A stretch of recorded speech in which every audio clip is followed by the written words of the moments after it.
Cette vidéo traite du théorème de l'énergie cinétique. Dans celle-ci, on va essayer de traiter différents exercices pour voir comment l'appliquer.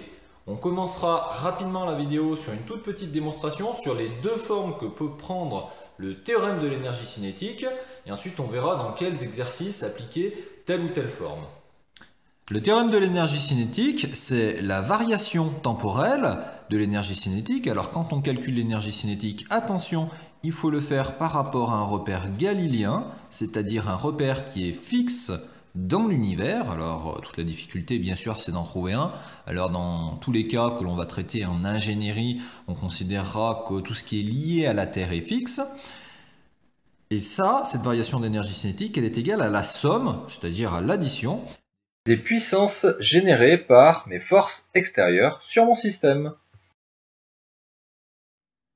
Une application toute bête, c'est que par exemple j'ai une masse quelconque, donc de masse m, qui par rapport à un repère galiléen x, y, et puis je vais montrer le centre du repère là, et puis z qui vient vers moi, va se mettre à se translater à une vitesse du solide par rapport au repère galiléen. Alors comme c'est une translation, je ne précise pas quel point du solide, toutes les vitesses sont absolument égales. Et pour faire cette translation là, eh bien je vais appliquer sur ce solide là une force extérieure qui va donc créer la vitesse. L'application du théorème de l'énergie cinétique va me donner au niveau de l'énergie cinétique pour commencer. L'énergie cinétique, c'est un solide en translation. C'était égal à la moitié de la masse multipliée par le module de la vitesse au carré. Au niveau des forces extérieures, eh bien je l'ai. La puissance des forces extérieures, c'est la force multipliée par la vitesse. Plus exactement, c'est le torseur des actions mécaniques extérieures qu'au moment le torseur cinématique. Donc dans un cas de translation, c'est force fois vitesse. C'est égal au module de la force extérieure multiplié par le module de la vitesse. Comme la force et la vitesse sont entièrement collinéaires, je vais prendre donc le module de la vitesse. Et grâce à ceci, je peux exprimer mon théorème de l'énergie cinétique. On va maintenant essayer de calculer la variation de l'énergie cinétique en dérivant ce terme-là. Alors là, par exemple, la vitesse au carré, on n'a qu'à dire que c'est U fois V. Et donc je vais pouvoir enlever de la dérivée mon 1/2 de m, bien entendu, car ça ne dépend pas du temps, la masse, et je vais donc devoir dériver la vitesse au carré. Donc si la vitesse au carré, c'est la vitesse fois la vitesse, enfin U fois V, donc la dérivée de U fois V', c'est égal à U' V plus U V'. U', c'est la dérivée de la vitesse, et bien la dérivée de la vitesse, c'est l'accélération. V', c'est aussi la dérivée de la vitesse, c'est aussi l'accélération. Et V et U, eh bien c'est la vitesse. Ce qui me permet donc de dire que cette dérivée-là, c'est 1/2 de m. La dérivée de la vitesse, eh bien c'est quoi? C'est 2 fois la vitesse multipliée par... donc en termes de module, vu que je l'ai projeté, multiplié par l'accélération. Le demi et le 2 vont donc se simplifier. J'ai exprimé la variation de l'énergie cinétique. Donc si je reprends ce terme-là et que je le multiplie et que je dis que ce terme est égal à la somme des puissances extérieures, donc ça me disait que la masse multipliée par le module de la vitesse multiplié par le module de l'accélération était égal à la somme des puissances extérieures. Les puissances extérieures, si je me rappelle ce que j'ai écrit tout à l'heure, c'était la force extérieure multipliée par le module de la vitesse. Tout ça pour dire que le module de la vitesse, étant de part et d'autre de l'égalité, va se simplifier. Regardez, masse fois accélération est égal aux forces extérieures. C'est le théorème du principe fondamental de la dynamique. qui est juste réécrit un petit peu différemment. Alors là, pour ce cas-là, il y a une vraie lourdeur mathématique nouvelle, il faut dériver des choses qui vont finalement simplifier. J'aurais plus vite fait d'appliquer le principe fondamental de la dynamique. On va voir quelle autre forme du théorème de l'énergie cinétique est beaucoup plus pratique d'utilisation. Alors on vient de voir l'application de la forme de base du théorème de l'énergie cinétique. On dit aussi que c'est la forme dérivée, car on dérive l'énergie cinétique. Bon, on a vu que c'était un petit peu compliqué d'utilisation et qu'on allait préférer plutôt le principe fondamental de la dynamique, ça allait un peu plus vite pour résoudre le problème. Par contre, on peut utiliser une autre forme que l'on appelle la forme intégrée. C'est quoi la forme intégrée? Eh bien, c'est que l'on va intégrer par rapport au temps dt, eh bien, chacun des termes de mon égalité dans mon théorème de l'énergie cinétique. Alors si j'intègre une dérivée, eh bien tout simplement, je vais obtenir le terme de base. Mais je ne vais pas trouver l'énergie cinétique pour un temps donné, je vais trouver l'énergie cinétique finale moins l'énergie cinétique initiale, vu qu'il y a des bornes à mon intégration. Et ensuite, de l'autre côté de mon égalité, je vais faire la somme par rapport au temps de la puissance, et l'intégrale de la puissance, eh bien c'est ce que l'on appelle le travail. Réécrit, ça me donne donc que l'énergie cinétique finale moins l'énergie cinétique initiale est égale à la somme des travaux que vont générer les forces extérieures sur mon solide. Et cette forme-là aura un usage beaucoup plus pratique. Si j'essaye d'appliquer cette nouvelle forme du théorème de l'énergie cinétique sur mon problème initial, c'était une masse qui allait se déplacer à une vitesse v. Il faut, pour trouver le travail, que je sache pendant combien de temps, ou plutôt sur quelle distance je vais pousser. De quelle intensité aussi. Je vais tout mettre égal à 1, ça sera beaucoup plus simple pour nos calculs. Donc une intensité de 1 Newton, il faut que je connaisse ma masse de 1 kg, et surtout la vitesse initiale au début du mouvement. Mettons que ma vitesse initiale fasse 1 mètre par seconde. Et grâce à cette expression-là, je vais pouvoir trouver, quand j'aurai poussé ma masse sur 1 mètre avec 1 Newton, quelle vitesse elle va atteindre. Déjà, je commence par calculer le travail. Le travail, la force travaille entièrement par rapport au déplacement. Donc le travail, ça va être la force multipliée par la distance. La distance en mètres, force en newton, ce qui me donne donc un travail de 1 joule. Ensuite, l'énergie cinétique initiale. Je peux la calculer car je connais la vitesse initiale. C'est 1/2 de la masse, c'est-à-dire 1 kg, multiplié par la vitesse, c'est-à-dire 1, au carré. Bon, 1 fois 1 au carré, c'est-à-dire 1, ça me fait donc 1/2 joule aussi. Si je réécris donc mon théorème, ça me fait que EC final moins EC init, c'est-à-dire 1/2, est égal à 1. Ce qui me permet donc de dire que EC final est égal à 1,5 joules. Eh bien, c'est presque terminé. Maintenant, je vais pouvoir réappliquer la formule de l'énergie cinétique pour trouver la vitesse finale. Donc EC final, c'est la moitié de la masse multipliée par la vitesse finale au carré. Je sais d'autre part que c'est aussi égal à 1,5. Donc 1,5 en passant le demi de l'autre côté, ça fait que la vitesse finale est égale à 3. Vitesse finale au carré. Donc ça fait donc que la vitesse finale est égale à racine de 3 mètres par seconde. Voilà, ça y est, j'ai trouvé la vitesse finale. Maintenant, on va voir dans le cas où la totalité de la force ne travaille pas ce qu'il faut faire. Mettons que je sois dans le cas suivant où j'ai ma petite masse qui va se déplacer, elle a appuyé sur quelque chose par mon effort, et bien son déplacement va être sur l'axe des X, car il ne peut pas aller plus loin, une partie de l'effort va venir le plaquer, donc la totalité de l'effort ne travaille pas. Alors qu'est-ce qu'il faut faire? Eh bien il faut que j'exprime mon vecteur effort à l'aide de ses composantes. Donc ces composantes, ça va être une composante sur x, une composante sur y, que vous allez calculer en fonction de l'angle, et 0 sur z. D'autre part, il faut que j'exprime le vecteur déplacement, donc je vais l'appeler d comme déplacement.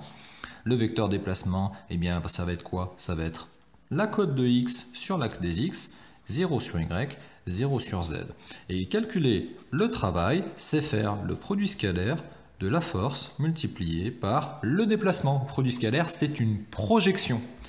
Donc si j'opère ce produit scalaire, je le détaille, fx, fy, 0, multiplié, produit scalaire, x, 0, 0.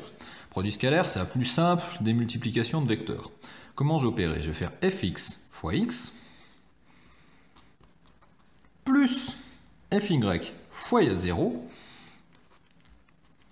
plus 0 fois 0. Bon, ça me fait fx fois x. Ça y est, je connais le travail de la force. On dit donc que la totalité de la force ne travaille pas, il n'y a que sa composante ici, que je redessine, fx, qui va travailler. Effectivement, il n'y a que cette composante-là qui va aller produire un déplacement. Alors, comment ça se passe dans le cadre où il y a une rotation? Mettons que j'ai une barre ici qui est en liaison pivot avec le bâti dessiné en bleu, la barre est en rouge, la barre va tourner d'un angle alpha, ici, donc cet angle alpha sera pris positivement, car je vais tourner de x vers y, si je regarde les sens, et je lui applique aussi un couple extérieur qui est, lui, sur l'axe des z. Alors si j'exprime le couple extérieur d'un point de vue vectoriel, je n'aurai rien sur x, rien sur y, et j'aurai cx sur l'axe des z. Ensuite, au niveau des déplacements, ici ça sera des déplacements angulaires. Alors j'ai qu'à les appeler par exemple le vecteur d alpha comme le déplacement angulaire. Et bien ce déplacement angulaire, il n'y a pas de composante sur x et sur y, il n'y a qu'une rotation d'un angle alpha autour de l'axe des z pris positivement, ce qui me fait donc l'angle alpha. Si je veux déterminer le travail de mon couple en rotation, eh bien ça va être le produit scalaire du couple multiplié par le vecteur de déplacement angulaire. Je ne détaille pas le produit scalaire, il est très simple, j'ai qu'à multiplier les deux composantes sur z, vu que tout le reste est nul, et ça me fait donc cx multiplié par alpha. Ça y est, j'ai trouvé le travail d'un couple. Alors, si maintenant j'applique un torseur d'action mécanique carrément sur une pièce, eh bien il faudra que je le décompose en une partie force et une partie couple, pour trouver le travail total qui s'applique sur le système. Maintenant, d'un point de vue de l'énergie cinétique. Donc l'énergie cinétique, il va falloir distinguer deux cas de mouvement, la translation et la rotation. Et puis quand on aura des mouvements combinés, il n'y aura qu'à faire la somme de ces deux termes. Alors dans le cadre où on n'a que de la translation, eh bien c'est égal à la moitié de la masse multiplié par le module de la vitesse. C'est-à-dire pas besoin de regarder l'axe, on regarde la valeur de la vitesse dans l'absolu, mais pas n'importe quelle vitesse, dans le cadre où on a un solide, la vitesse du centre de gravité. Alors si j'ai vraiment que de la translation, et que je n'ai pas du tout de rotation, ça peut être la vitesse de n'importe quel point du solide, car par définition, le mouvement de translation a tous ces points qui ont la même vitesse. Par contre, si c'est un mouvement plus complexe et qu'il faudra additionner de l'énergie cinétique de translation et de rotation, la seule vitesse à prendre en compte, ça sera la vitesse du centre de gravité. Alors pour la rotation, c'est un tout petit peu plus subtil. Ici, l'énergie cinétique, c'est la moitié du moment d'inertie pris sur l'axe autour duquel vous allez avoir votre taux de rotation. Alors pour rappel, je peux avoir une matrice d'inertie, les matrices d'inertie on les avait notées I, avec deux barres dessus pour dire que c'était une matrice. Et bien cette matrice, elle pouvait avoir des composantes qu'on avait appelées A, B, C, moins D, moins E, moins F, et qui étaient symétriques, cette matrice. Ce qui s'appelle les moments d'inertie, c'est les termes diagonaux de cette matrice-là. Donc en fait, cette matrice, si vous voulez, ici, ça c'est le moment d'inertie sur l'axe des x, ça c'est le moment d'inertie sur l'axe des y, et ça c'est le moment d'inertie sur l'axe des z. C'est quoi le moment d'inertie sur l'axe des x? Eh bien quand je vais faire tourner ma pièce autour de l'axe x, ça va être la résistance qu'elle va m'opposer à cette rotation. Même chose autour de l'axe y, même chose autour de l'axe des z. Et les autres termes ici, c'est ce qu'on avait appelé les produits d'inertie. Ça va être plutôt des efforts parasites autour des autres axes qui vont arriver. Alors si par exemple, moi j'ai un taux de rotation qui est entièrement, par exemple si j'exprime mon vecteur taux de rotation et pas la valeur, si j'exprime le vecteur ici et que ce vecteur, par exemple, j'ai du oméga x, j'ai du oméga y et je n'ai pas de rotation sur l'axe des z, et bien du coup, l'expression de l'énergie cinétique en rotation, ça va être 1/2 de du moment d'inertie pris sur le bon axe, c'est-à-dire ici A multiplié par oméga x au carré, plus 1 demi de B fois oméga y au carré. Et grâce à ça, j'ai l'énergie cinétique en rotation. Pour terminer, on va essayer de traiter l'exercice suivant. J'ai une masse qu'on va considérer comme ponctuelle d'1 kg qui est déportée par rapport à son axe de rotation de 1 mètre. Je vais lui appliquer un couple extérieur sur l'axe des Z qui va être de 1 Nm. Ce couple extérieur va être appliqué sur 45 degrés. Et bien si ce couple extérieur est appliqué sur 45 degrés et que la masse ne tourne pas au début du mouvement, ce que j'aimerais savoir c'est à la fin du mouvement, c'est-à-dire au bout de 45 degrés, quel est son taux de rotation. Première chose à faire, eh bien, c'est d'exprimer la formule de l'énergie cinétique. Donc c'était que l'énergie cinétique initiale moins l'énergie cinétique initiale plus l'énergie cinétique finale était égale au travail des forces extérieures. Alors la force extérieure que j'ai, c'est le couple extérieur ici. Le couple extérieur, son travail, ça va être le vecteur Cx multiplié par le déplacement angulaire. Le déplacement angulaire, eh bien, il est de 45 degrés sur l'axe des Z. Je tourne de x vers y par rapport à mon repère. Il est donc pris positivement. J'écris pas 45 degrés. Attention, il faut que je l'écrive en radian. Donc 45 fois pi sur 180, ça fait 0,785. Ce qui me fait donc un travail de 1 fois 0,785, soit 0,785 joules. Voilà mon travail des forces extérieures. Maintenant, on va essayer d'exprimer l'énergie cinétique initiale. Alors, E c'est init. Je suis dans un mouvement de rotation, mais je me rends compte que le centre de gravité va aussi avoir de la translation. Donc, il va falloir que j'exprime les deux. Donc, ça va être un EC de translation. Eh bien, au début, l'énergie cinétique de translation est nulle, plus le C de rotation, et bien au début, vu que j'ai aussi un taux de rotation qui est nul, l'énergie cinétique de rotation est nulle. Ce qui me donne donc une énergie, donc ce qui me donne donc 0. À ce moment-là, l'énergie cinétique finale est donc égale à 0,785 joules. Bon, maintenant que ça c'est écrit, ça me permet d'avancer un petit peu dans mon exercice. Alors, l'énergie cinétique finale, c'est l'énergie cinétique de translation du centre de gravité. Le centre de gravité, il va avoir une vitesse, donc c'est un demi de la masse 1 multiplié par la vitesse du centre de gravité par rapport au repère galiléen au carré. Alors, la vitesse du centre de gravité, eh bien c'est quoi? La vitesse d'un point d'un solide en rotation, c'est le taux de rotation multiplié par le rayon. Donc, en position finale, le C de translation finale, ça va être 1,5 fois 1, soit 1 demi, du taux de rotation, donc oméga final, que je ne connais pas encore, multiplié par 1, le bras de levier, 1 mètre, donc je ne le réécris pas, au carré. Ensuite, il faut que je trouve l'énergie cinétique de rotation pour cette barre-là au final. L'énergie cinétique de rotation, c'était 1 demi du moment d'inertie multiplié par le module du taux de rotation. Bon, mon taux de rotation, moi, il est que sur l'axe des Z, donc il n'y a pas de souci. Maintenant, le moment d'inertie. Eh bien, comme c'est une masse ponctuelle, c'est la distance au carré fois la masse. Bon, c'est ce qu'on avait appelé le théorème de Huygens.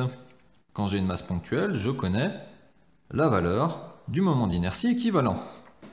Alors, ça me donne donc 1 demi de la distance au carré, c'est-à-dire 1 au carré 1, multiplié par la masse 1, ça simplifie tout ça, multiplié par oméga final au carré qui est absolument inconnu.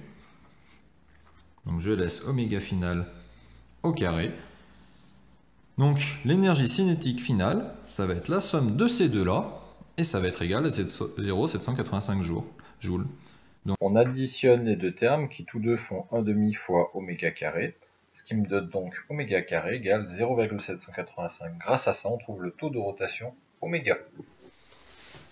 En conclusion de la vidéo, on a vu que le théorème de l'énergie cinétique pouvait prendre deux formes et que pour l'appliquer, il fallait bien connaître les formules qui étaient associées, c'est-à-dire l'expression de l'énergie cinétique ainsi que l'expression de la puissance ou des différents travaux en fonction du cas de mouvement ou du système que l'on allait étudier.